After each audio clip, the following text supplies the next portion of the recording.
This is the Reflector Reflections podcast. My name is Annie. Join me as we journey around the world talking with fellow human design reflectors as they experiment and navigate their unique design.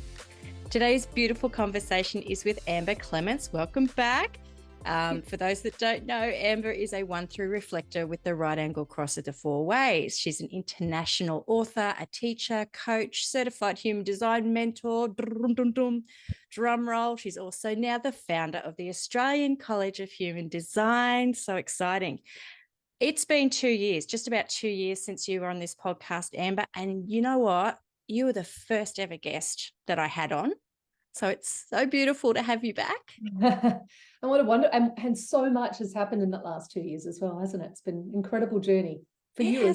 Yes, it has for all of us, and the people that we've met, and but let's talk about you. I think most people know you, but would you mind giving a little bit of an intro into you? Sure. I don't like. I mean, I used to love talking about myself when I was younger, but I'm much prefer just to listen these days. But look, I've been doing this for a while. My focus. I wrote the book about human design reflectors a while back, and that I started off working with a lot of reflectors, but my focus these days is to work with everybody or all the types. And I don't know what to share these days about myself. As I said, my focus is really about being of service. I'm in that part of my career now where it's, I'm just really feeling the blessings of being able to serve and to be able to help other people see the beauty in their chart. And really, I think tapping into that ability of us as reflectors to just hold space for people and to really be the container they need for them to evolve and to show them what they want to see, when they want to see it, if they want to see it, and if not, just hold the space and be there and know that they're back. You've got their back. And that's, I'm just really, it's bringing me a lot of fulfillment. So yeah. It comes with age and wisdom, doesn't it, dear friend? Doesn't it ever? So you've been roughly in this experiment. You're coming on 7 years or so now, haven't you? A bit longer? Yeah. So just shy of 7 years, yeah. Yeah. And have you found that, especially in this last couple of years, I've heard this, it's around that, 5 to 6 years where you really start to notice it. As you said, you've really just dropped into being a little bit more present. And would you like to share something on that? Yeah, look, probably the last year has been a really interesting journey for me, as much as it is about, I'm the way that I take things in is by sharing with others. Like some of us are very good at really integrating inwardly. Mine has always been, my whole process through my life has been through sharing with others. My process deepens with my knowledge and my understanding. And I think that's what's really happened the last year is like I've been tempted to go to my old ways of pushing and being out there in a way that feels like I need to keep up and I need to be on top of things. But what has been really beautiful is I've really found myself being at peace with not being at the front, not being out there all the time. Like really just what's important for me. I know right now that moment when I'm just fully present and aware, and whether that's just standing out in my yard listening to, the beautiful birds that seem to come in every afternoon, or whether that's just hanging out with a nephew or a family member, or it's just lovely to be in that space and just be really, really held by it and by being in that present aware moment. And that's what it's really about. I think all the other stuff is fabulous. Like I love the drive that I've got within me to do things, as I'm sure, you probably, that thing of being able to be of service and do all those wonderful things, but just to know that the best and the happiest and the most content times is just being in the stillness of being like, it's just me with whoever or no one, and just really feeling into that and being happy with not having to be anything more and not needing to be anything more. That's been, I think, the biggest learning. I love that you say that, because it's been something that I've navigated as well this year of, just I had to take that forced rest when I broke my hand. And all of a sudden it was like trying to get the wheels back on, or, you know, put the training wheels back on the bike to get going again. And I'm like, what is the point? It was a real, like, I love what you were saying there, because it really felt like that. It's like, why do we have to do all these things? Or why do we push ourselves? Why can't we just be and stare at the sky and the clouds? Doesn't pay the bills. But yeah, I really like what you said there, because I feel it too. Sometimes even though we know and we've read all the text and we've done all the experimenting, it's still a matter of can get caught in it. And also there's something, I think, in having to be seen doing it as well. Like sometimes it's just seeing yourself in it. That's that beautiful awareness, I think, in just, it's okay if no one ever knows me and no one ever sees me do anything amazing, but if I feel just good being me in my moment, that's enough. And I think that's the bit that I got. It's just, I'm enough. I don't need anything else. Anything else is just a lovely piece of, the journey. Yeah. I love that. And you really found this as well when you went to Italy. It was a couple of months ago, wasn't it? And you were documenting it, and I was living my life vicariously through you. And then all of a sudden you just stopped, and I think you even spoke about it and just went, no, I just wanted to be in the moment myself.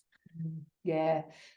My trip to Italy, I love to travel, and travel's always been a way. And I've worked out now my little routine, or my pattern is about every 3 months I should travel. Like that's when it would be of most benefit to me. Not always available, that's not always possible. But that time in Italy, I had intentions to do other things, but why am I feeling like I need to be, posting something or saying something or contacting someone? Like if somebody needs me and reaches me, they'll be able to find me. If there's work opportunities lost in that space, then that's the way it is. Like, let's just enjoy this. And it really was so nice just to be. In fact, coming back from that month of being, it took me a week or so to really get myself back into, okay, now there's things I need to probably do. I can't just keep being. I mean, I can keep some of that balance, but I have, have responsibilities and things to come back into. But it was nice just to switch off. I think we all need to do it now and then, just turn things off, or just turn off the doing. As random, yesterday I found myself just listening to this podcast. I don't know, just somehow just popped into my ears. Can't even remember the name of it. And she was talking about how for 2 weeks she completely just shut off her phone, the internet, her business, just put it out of office. And she said she was talking about how empowering it was to just, because we get so caught in this world. And even what you were just saying there before about it doesn't matter if we're not seen to be doing anything, because it's a big thing. And with people, I'm just going to speak to the reflector here, but that invisibility of just going, I've got to be seen. Yeah. Got to be doing. In fact, what I find is really interesting, and now I've had enough time to experiment with this myself, is that when I'm busy and I'm caught up, and I should be, and I'm really overwhelmed with it, sometimes I find like clients drop off, or things don't show up, or I suddenly have this like, oh my goodness, and then of course you get caught in the, oh no, what if I can't be sustainable? I need to do more. But the moments that I'm really away, like I'm just shut off, it's not that I don't care, but I'm just shut off from having to be caught up in it, or I'm doing something enjoyable and really, that's when I get more people contact me, more noticeable, I get booked out, and so that's just a real, like, it just happens so many times now that it's so obvious to me that's the way it needs to work. The doing isn't necessarily the attracting. No. Overdoing anyway. And that's a true testament of kind of living in that, what they, alignment. And it's just like your frequency is let's use the word vibrating, but it is, I guess you're in that vibratory state. You're in that beautiful, because I know when I go into a moment and I'm just doing something and you find yourself just smiling for no reason. And you're like, okay, I've just spent the last 4 hours creating. I'll use my example. I spent days creating this manual mandala wheel that moved through the thing, and I loved it. And then I just dropped it and I'm like, done now.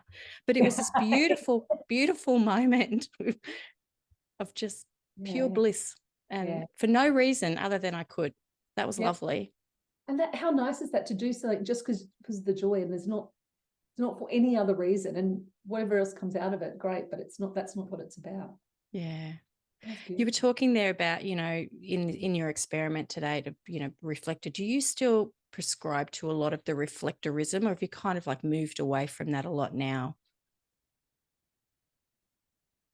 That's a really good question. And how do I answer that? There's still very key core learnings and lessons, I think, as reflectors.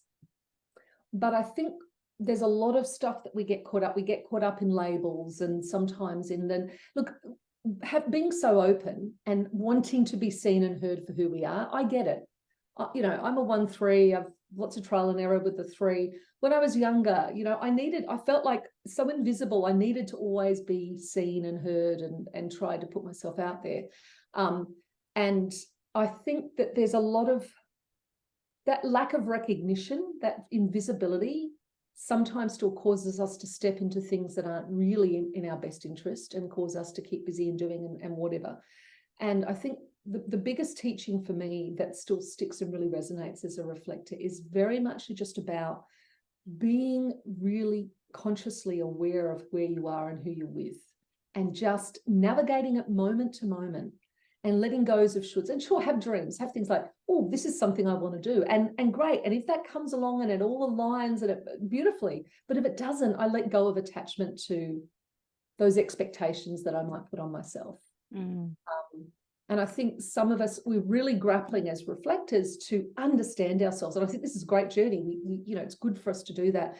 What I do see a lot is like, we've got a purpose here, we need to find this, and Ran didn't quite have that elaborated.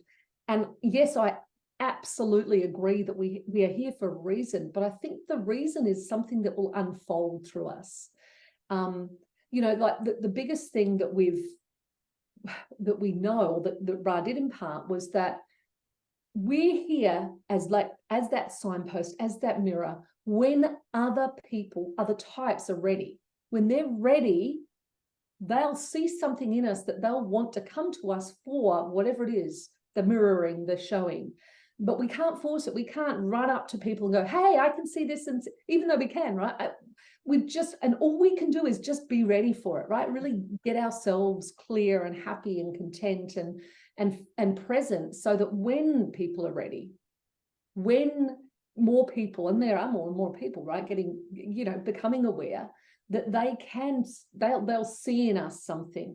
And it's a very, what's the word? We're not actively seeking it. It's like a passive, It's a passive way of being. And so it's very hard to sit on your hands and go, okay, well, I'm here if you need me.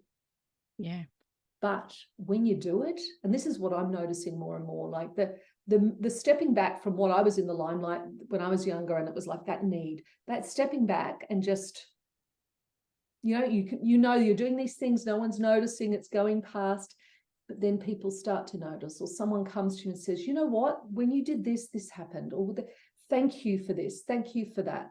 And that's when you know that you're onto something. You know that what you're actually bringing is something empowering to others. That's the tricky thing, I think, about all of it. It is a surrendering, isn't it? It's a complete trust and a surrendering. There's been a lot of like murmurings over the last couple of months of certain people doing chart readings for reflectors, and they're using a very similar approach to the projector of wait for an invitation. And, there's been a bit of a rah, but it is what you were just saying. There is a little bit of truth in that, because, if we go out and give our opinions, which we have a lot of, it backfires on us really quickly. So it is like a wait for an invitation in a way, or wait to be asked. Yep. Because the truth can cut very deeply. Oh, absolutely. But there is so much truth there. Sometimes occasionally I've offered things, just, you try things, right? You offer a few things, and I can just see either that glazed over, like, what are you talking about? That's not me. Yeah. Or that, did you say that to me? Like, that real kind of like, and so it's like, that timing is so important. Yeah.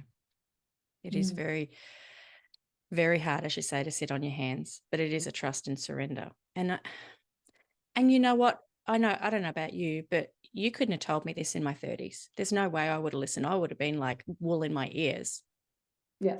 Yeah. It's that, I'll be honest, that's what I really noticed. Like I've worked, when I notice humans, like all people, but like reflectors even particularly, the age, the difference in the age. And I've worked with some beautiful reflectors in their 80s. And there's these points in time where there's this next layer and level of incredible wisdom that I can't wait to get to in my, in my life, if I'm lucky enough. That something about that surrendering to not knowing, like we don't have to know everything. It's okay to go, you know what? I don't know that. I'm not sure of that yet. I don't think there's anything wrong with really being admitting and being vulnerable with not having it all sorted. No. But we think we have to in our 30s, don't we? Well, I certainly felt like I had to know it all. And even now, like you and I are both the same age, it's just like I'm feeling it. Like I'm really feeling it, this wisdom dropping in, and it feels so good. But at the same time, I'm mindful that this is just the beginning. So it's like all of a sudden it's like, I feel so wise. And it's like, oh, sweetheart, you've got a long way to go. But that's the beauty in the journey. It's like it's really interesting what we attract and who we get. And I work with a lot of people that are even older than me, as quite a lot. And there's something about the honoring of like, yes, I'm here to help impart something to you. Hopefully, from my younger experience, I can bring something.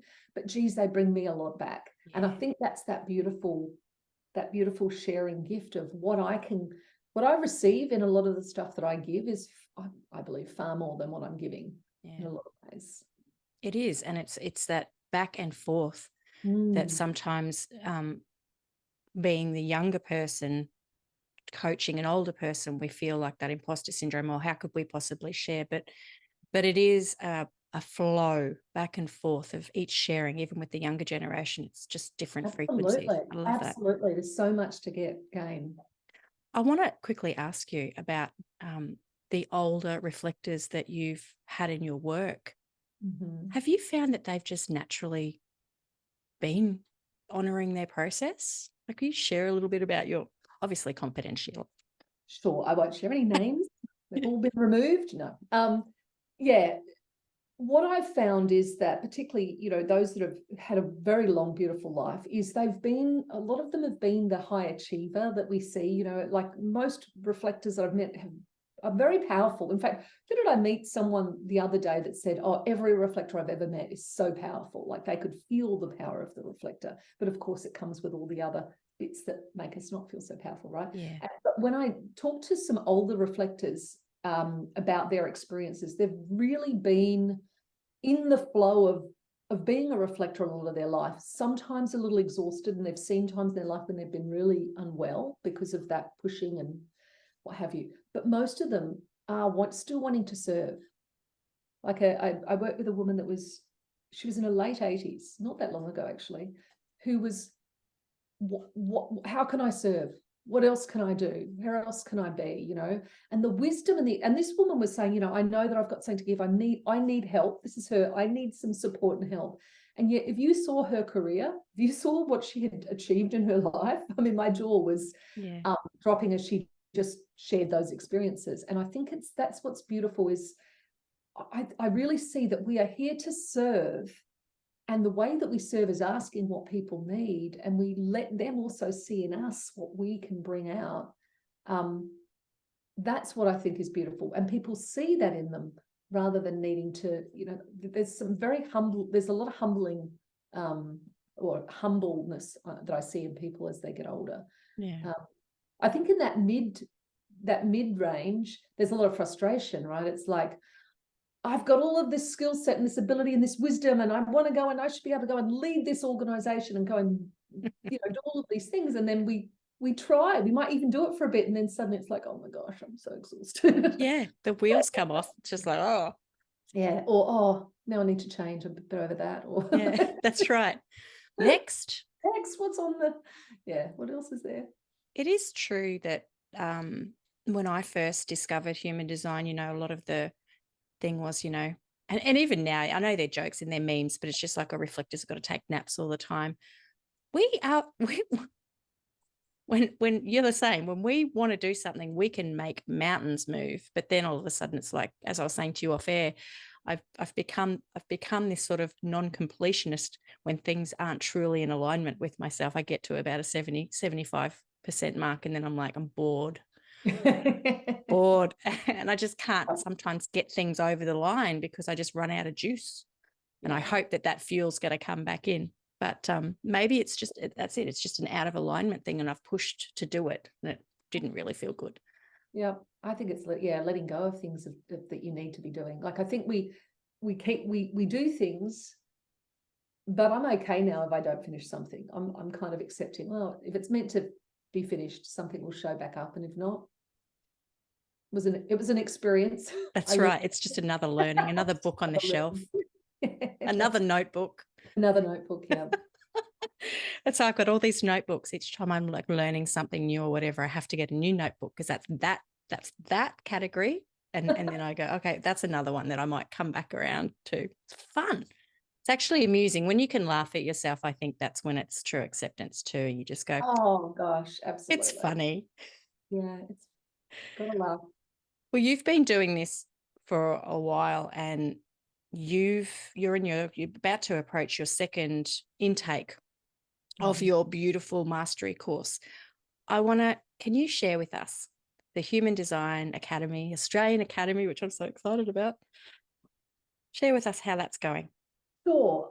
So I've spent a lot of my life being a teacher. Like I have 25 years plus of teaching. I was a school teacher even at one point, in adult education later. But I really know that for me, with a lot of my circuitry and things, is I love to share and teach. That's just it's always been my sweet spot. So I knew that I would be teaching human design one day. I always wanted to, but I never pushed it. I just waited for that right timing. And all the ducks aligned, or the stars aligned, or the moon aligned, or whatever you want to say, so that it all came about. And I started my first cohort 3 months ago. And the program itself for me is, as a teacher, I really want to create space for not only learning, but really fully integrating and really being honest and aware and supportive. And I noticed through a lot of my learning experiences, as wonderful as my experiences learning have been, is that I really want people to feel like they've got support to get through and to really, really do what they, and that there's somewhere there. So the training that I've been delivering, which is about human design, it's all the different elements of human design, so that someone comes out not only knowing all of the bits, they can read charts, but also they really feel like they've got something to step into the world with themselves. I've been able to have this beautiful journey week by week, sharing with this group of women at the moment, helping them, supporting them through training. And I'm delivering it because as having been a teacher and understanding how we learn and how much to drip the right types of information. Manifesting generators, funny at first, oh, want it all now. Come on, bring it all now. And I'm like, just trust the process. Give me a couple of weeks, see how you go, then come back. And it's really been wonderful because I get that feedback now. Oh my goodness, the way you're dropping this is really working for me. Like, I wanted to jump ahead.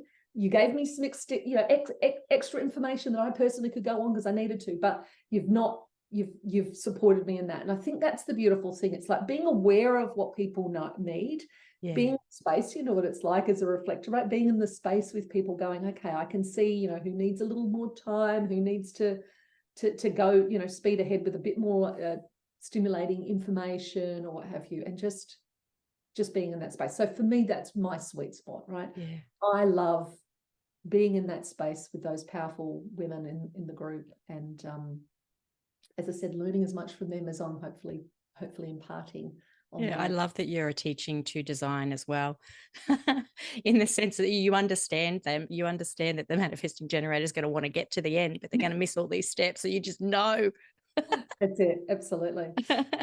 And I guess the beautiful thing is, you're holding hands with these people. You know their type. You know how to look at their chart quickly and go, right, this is how you're going to learn, or this is how you're going to learn.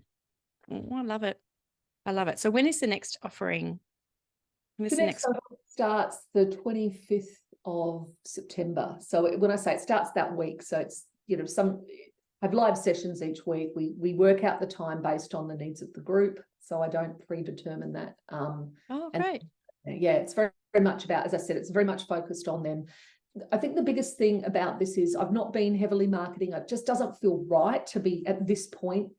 But everything that's come through has been from repeat, people that keep coming back, from referrals and things like that. And to me, that's been where I've really wanted it to come from people that trust you, that really feel like they've, we've all got different people that we serve, right? And I think that's what's beautiful. There's plenty of people for us all to serve in our own way.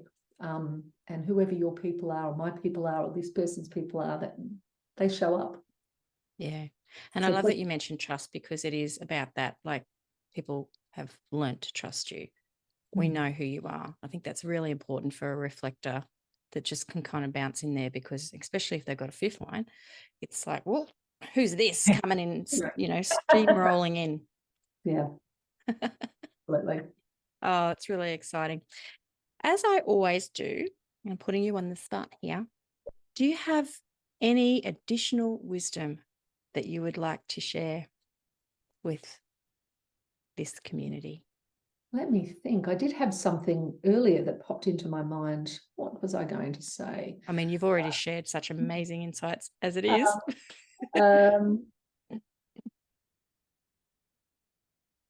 Just to see. I think one of the things that's really important today now is that as a community, we don't get stuck up on all of the detail of the language of the what and the and all of that, but stay true to who we are as ourselves, regardless, like letting go. I think the best thing we can do is let go, right? Really let go. What do they say? When the moon is waxing, we take in, we nourish more. When the moon is waning, we let go, we release. The more I think we can just let go of all of those ideals, ideas, musts, shoulds, beliefs, and what have you, I think the more we can stay just really okay with who we are. I feel like as a 1-3, someone who really learned early in life and had some stuff that happened that really triggered me into learning, that at one point before I even knew about human design, I realized that this is who I am and I'm not changing it. I can't change it. This is who I need to be. And when you're bumping up against other people who think you should be different, who don't know human design, you can't say, hey, I'm a reflector, right? They'll just look at you and go, what are you talking about? Oh, you're someone that's not supposed to do too much. Oh, of course you are, right? You've got to empower yourself. And if we look at human design as a whole, like the individual circuitry, the integration circuitry is about us being very much empowered, whether it's self-empowered or just doing our thing and therefore empowering others around us. And then, the tribal energy is here to support. And then, of course, the collective energy is here to share, right? To share what we learn. And so regardless of what we've got in our chart, like sometimes if we're really heavily individual, we're here to mutate. We're here to bring change, but only by really, really being, really being attached into who we are. And I think that the trouble with that is because that doesn't happen all the time, right? We're not mutating and changing all the time. I think it can become really depressing when we're not making something. It's very, that melancholic down kind of. And I think if people can just find something creative to catch on to and allow themselves to express, if they've got a lot of individual talent, that's all that's important. Things happen, and just because they're not happening now, and just because you've got to wait and you see everybody else going faster than you, I still think of us as like that tortoise, right? We're just taking our little tiny tortoise steps, but guess what? We're getting there. We're sustainable. And we reach the end, and whatever the end is, the goal. And I think I see lots of reflectors now really wanting to have impact now, wanting to do something now, wanting to be something now. And yet the thing to be is to unpeel and to unpack and let people see you, right? Because they won't help but notice you. I'm sure you've had that experience. I love that you're saying, because just in my journey as well, it's like it's never ending. There's always something more to unpack. And I love that you mentioned circuitry, because especially I feel for reflectors, we don't have any centers to kind of anchor into. That's the terminology I like to use, whereas we can anchor into all these other things. So I really love that you brought that up, and And I guess a lot of people, they want to know it all right now. I did, still do, I'm honest, but it is a lived experience and it just takes time. But as you were mentioning, like once you get into the circuitry, even really going through those gates, and I've even taken it so far as to actually read the Ching and the variation of that, because it gives a different spin on it. It's a great read. Yeah. Just to play around with it, play around with your chart. Hey, just Oh enjoy gosh, that's you. and also like what I say is let's not like it, even if you were to learn and be amazing at memorization and you could take all of it in, and there's a lot of information, right? It still doesn't sink in. So I just say to people, just feel into it first. Look at it. What do you see? How does it feel? And start there. Knowledge is fabulous, but it's not everything, right? It's as we know, it's all about feeling and the body stuff anyway. So responding with the body and just tuning into that, I think, is so much more value than trying to intellectually understand everything. I think that, I'll be really honest, what I notice when I work with younger people is, and it reminds me of me, so it's not like there's no judgment there by any means. It's like coming out of university. I did 3 degrees, like coming out, I know this and I know this, and I knew a lot. I had a lot of knowledge, right, because of that. But it's like, well, this is the knowledge, this is how it needs to be applied, or this is what this means. And the thing we'll learn, right, is that the knowledge is great, but then when we live the experience, often it's kind of different, right? It's not necessarily like that. So if we get out of the textbook learning of what this means I am this and this, well, maybe it does a bit, maybe it doesn't, but there's more to it. There's far more layers. And I think that's what wisdom does, or gives us, right? We just... And I really think it's that shift, that 38 to 43, when we move through the cross, that it's just that wisdom to go, oh gosh, okay. It's okay not to say you know it all, right? It's okay. Can I share something with you? Yes. I had this beautiful client, and I think he's studying human design. He's always been on his journey. He came back for something, and we had a session. And he said at the end of it, he asked me a question about some very, very complicated piece of something very deep that I'm like, I really hadn't studied. To me, it was just, there's a lot of information.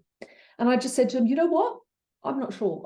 I don't know. That might be something you need to go and... But anyway, and his face just dropped, and he was like, oh, you don't know. You've just admitted to me you don't know something. And you've been honest, and it was like he saw what he wanted to do in his practice in helping people with human design. He doesn't know everything, and yet he felt like he had to show that he knew it all.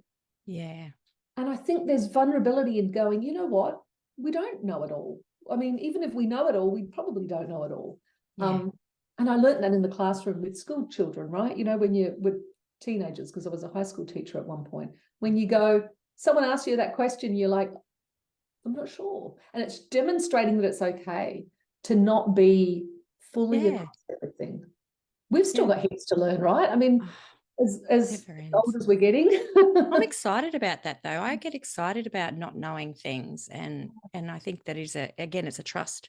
It comes down to a trust thing by admitting to someone, well, that's a really good question. I'm going to check that out because I don't know. Yeah. And then I get excited because I'm like, oh, I can go down another rabbit hole. But I love that as well. Like the more I sort of like chunk into my chart, and it was only even last year, I really dove into all of my lines and realized how many third lines I've got. Because I really identify with the 3-5. Like one of my daughters is a 3-5, and I'm like, you know what? You are walking me. And then I look at all the third lines and I'm like, oh, that's why. Yes. And it's an acceptance of self to go, I need to make this messy. Yes. Because it's a contradiction sometimes, because I've got to have it done perfectly, but it's like my process has to be messy.